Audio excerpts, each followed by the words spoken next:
Hi guys, and welcome back to my channel. In today's video we will be looking at my most disappointing reads and my absolute favourite reads of 2019, so let's get started.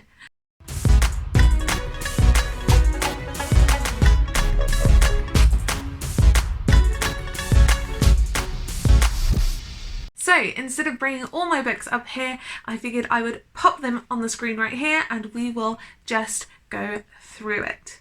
So let's start with my favourite books of the year. Let's start somewhere happy and then we'll go on to my handful of disappointing reads. So again, these are in no particular order, but let's start with the first book that absolutely springs to mind and I still think about, and that is Kings of the Wyld by Nicholas Ames. This is about an old retired band of mercenaries who used to be heroes in their own right, who used to be celebrated. We're in this world that, you know, celebrates these people like actual bands, so it's kind of like we're following a band of today and they're back on tour, except, you know, they're not a music band, they're a slaying band. It's great. So something has happened and one of the guys wants to get the band back together for this one last adventure to save the day. And you guys, it did not disappoint. It was funny, it was witty, it was poignant, it made me cry, it made me laugh, and I even convinced my husband to read it, and he normally doesn't read what I read. We don't always have the same taste, but he absolutely adored it. So if you're looking to jump into fantasy, I think this would be a perfect starting point. It's hilarious, it's really a fast read, it's so good, and I loved it, and of course it was a 5-star read for me.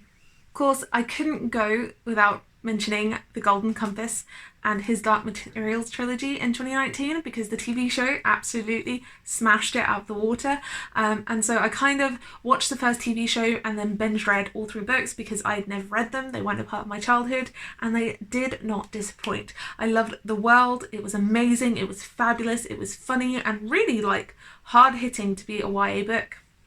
And I think, you know, in the age you can definitely enjoy it and take something away from it. So I'll just recap the first book quite quickly.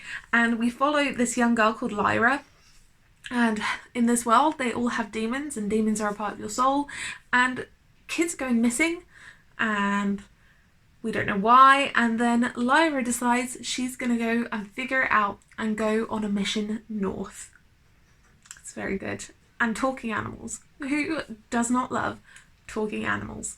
It's great. I recommend it. I recommend the series even more. It was amazing and very close to what happened in the book, which I thought was really great. They made some really smart decisions and I'm so happy to have finally read it, and it was really great reading the books and then watching the show because I could really pull out where they went, if it was in the books, why they made this choice.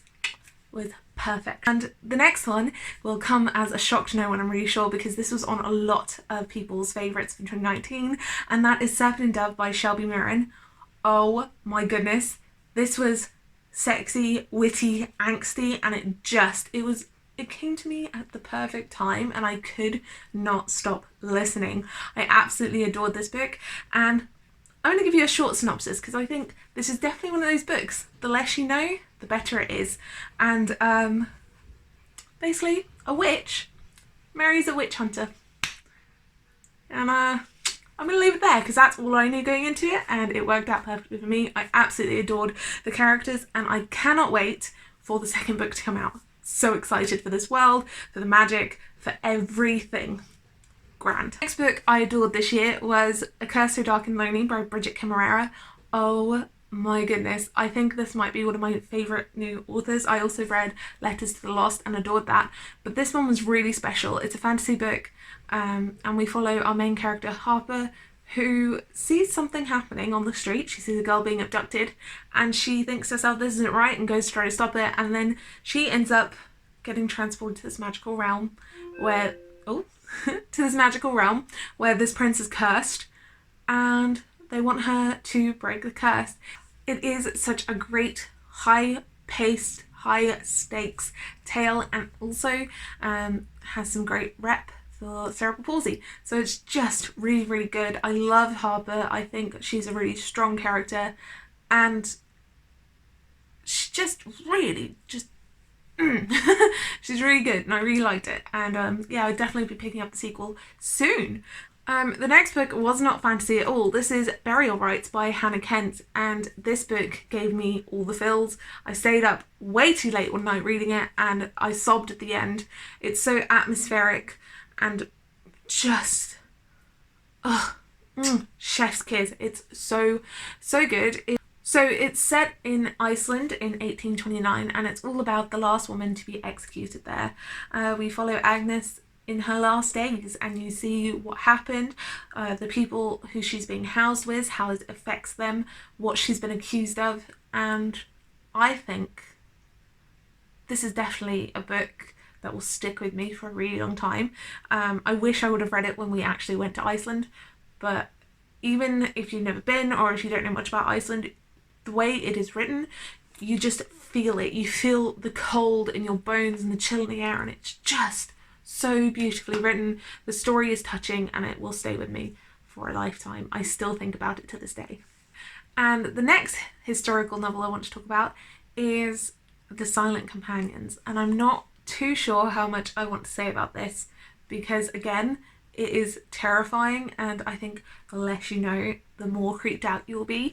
I didn't know too much about it except that it was a gothic horror, and we follow Elsie, who has just been widowed and she's pregnant and she's being sent out to the countryside in this big estate that her husband was working on when he died, and some weird things start to happen. It's really creepy. I read this while Ben was away and I couldn't sleep. I had to stop reading it because I was not sleeping at night. It is really good. If you see me looking down, I'm looking at my Goodreads list because I'm just scrolling and trying to find all of the books I read. Again, I read so many good books this year. It was definitely a great reading year. Oh, hi poopers. Hi poopers, come here. Come here. Come on. Come say hi. Come on. Oh, we have a guest. Look. What's a lot? Yeah, you can stay in here. Okay, we'll stay in here. Sit down. Good boy. Good boy. Yeah. Yeah, so really good, really creepy gothic horror, and the writing, again, atmospheric writing for a win this year. Very good. I really enjoyed this book. Let's look. Oh, there's just too many tests. I discovered Helen Hong this year.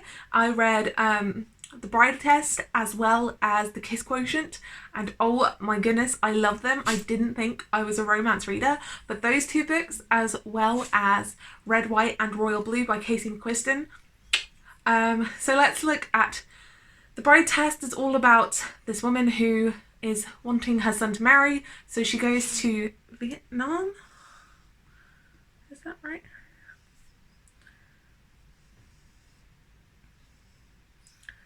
Yeah, so the mother goes to Vietnam to find her son Kai a husband, to find her son Kai a wife, and she brings the young woman back, and it just is the perfect kind of disinterested to love relationship.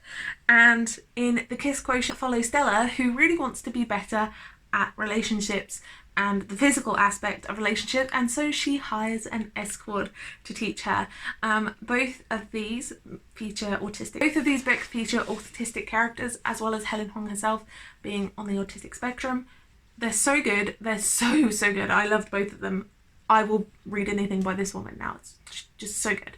I feel like I'm saying so good about all these books, but they are my favourites, so that's why. Oh, are we leaving? Are we leaving? Are we? No.